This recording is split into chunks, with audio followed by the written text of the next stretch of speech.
Bismillahirrahmanirrahim. Assalamualaikum warahmatullahi wabarakatuh. Perkenalkan, nama saya Restu Febrianur dengan NIM 240101010033 dari jurusan Pendidikan Agama Islam Fakultas Tarbiyah dan Keguruan. Baik, jadi saya ingin menjelaskan mengenai metode pembelajaran terkait true or false. Nah, jadi apa sih metode true or false ini?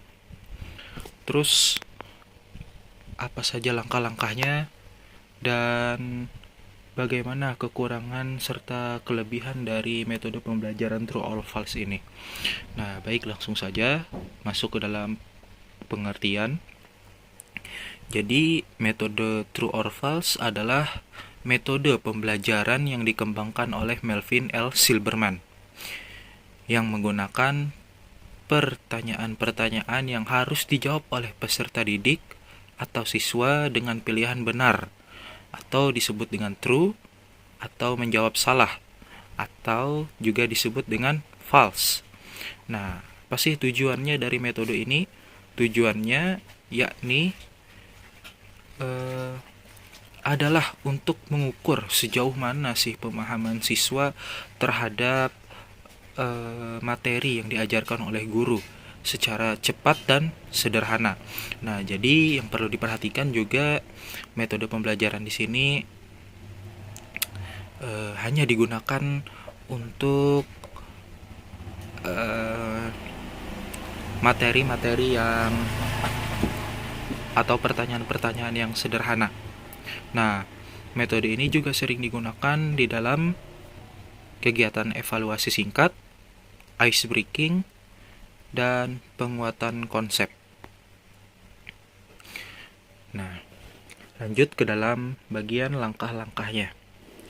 Yang pertama, guru menyusun beberapa pertanyaan terkait materi yang telah atau akan diajarkan.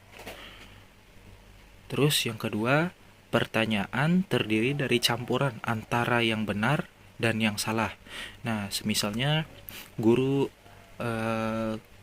minggu lalu atau hari ini telah mengajarkan materi pembelajaran tentang pembagian nun sukun atau tanwin. Terus di kelas tersebut terdiri dari 30 siswa. Maka si guru wajib membuat 30 pertanyaan yang mana 15 benar atau true dan 15 lainnya harus jawabannya salah. Lalu langkah-langkah selanjutnya, guru menyampaikan bahwa siswa harus memberikan alasan atau penjelasan jika perlu. Nah, ini bersifat opsional. Jadi semisalnya guru memberikan pertanyaan kepada siswa, semisalnya contohnya hukum nun sukun atau tanwin terbagi menjadi 5, true or false. Nah, semisalnya siswa tersebut menjawab true, maka guru meminta alasan kenapa jadi dia menjawab benar. Terus selanjutnya guru membacakan atau menampilkan pertanyaan satu persatu. Terus guru mencatat respon siswa atau memantau keterlibatan mereka. Dan yang terakhir, jika ada jawaban yang salah, guru wajib membimbing siswa untuk memahami konsepnya. Lanjut kepada bagian kelebihan dan kekurangan metode true or false. Yang pertama, kelebihan terlebih dahulu. Jadi kelebihan yang pertama mengenai metode pembelajaran true or false adalah mudah diterapkan dan cepat. Nah, kenapa? Karena metode ini tidak memerlukan banyak alat dan cukup tidak memakan waktu yang banyak. Terus yang kedua, siswa meningkatkan partisipasi siswa karena setiap siswa, setiap individu siswa itu terlibat untuk menjawab.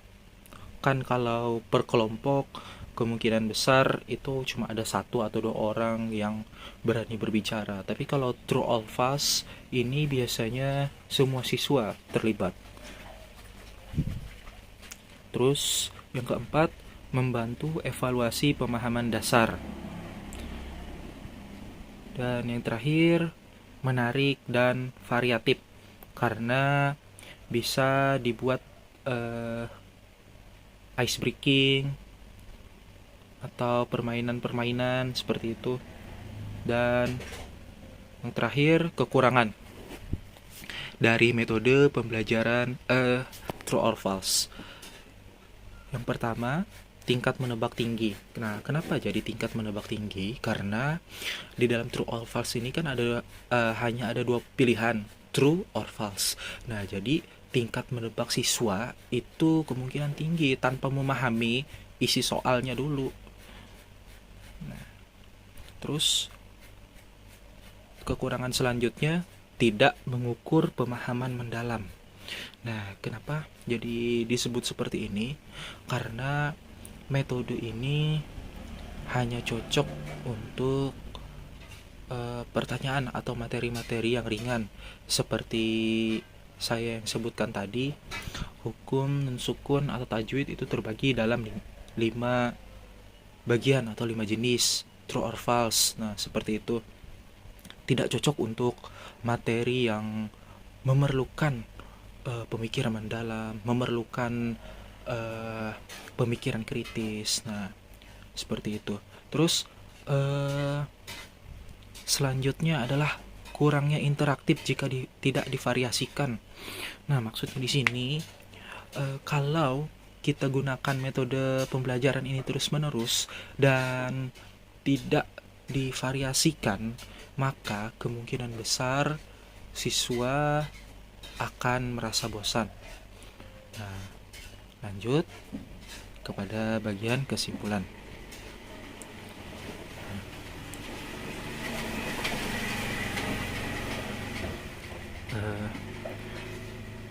Jadi, metode true or false ini sangat digunakan untuk pembelajaran interaktif, penilaian formatif, atau pemanasan awal sebelum masuk ke materi yang lebih kompleks. Namun, agar lebih efektif, sebaiknya dikombinasikan dengan metode lain yang menggali pemahaman lebih dalam. Nah, baik. Mungkin itu saja yang dapat saya sampaikan mengenai materi pembelajaran true or false. Selanjutnya, ada contoh dari metode pembelajaran ini. Silahkan disimak. Oke, yang pertama nih, true or false. Hukum bacaan mim mati hanya ada satu jenis. Adit, true or false? Hukum bacaan mim mati hanya ada satu jenis. Jujur lah tadi ada satu jenis saja hukum bacaannya. Lah, Yang betul ada berapa? ada yang 3. Iya, betul. Yang kedua nih, true or false? Idgham mimi terjadi ketika mim mati bertemu dengan huruf mim. Nabil, True, Pak. ya betul. Yang ketiga, true or false? Ikhfa syafawi terjadi ketika mim mati bertemu dengan huruf ba. Asyik. True, Pak. Iya, betul. Kalau mau mim mati bertemu mim, Idgham mimi. ya. Yang keempat lam. True or false? Izhar syafawi terjadi ketika mim mati bertemu dengan semua huruf hijaiyah kecuali mim dan ba. Afiza. True, Pak. Yang kelima, true or false? Mim mati tidak memiliki hukum bacaan khusus. Abwa.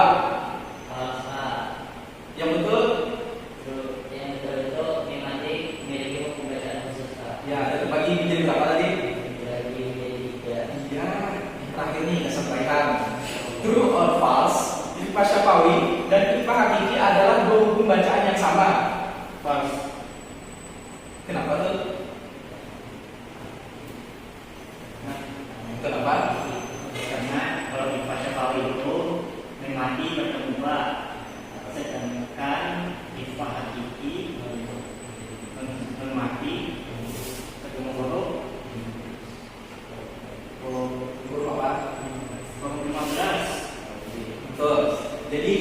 ini kan termasuk dalam jenis bagian pembacaan meme sukun lah, itu masuknya ke meme sukun dan tabel yang betul.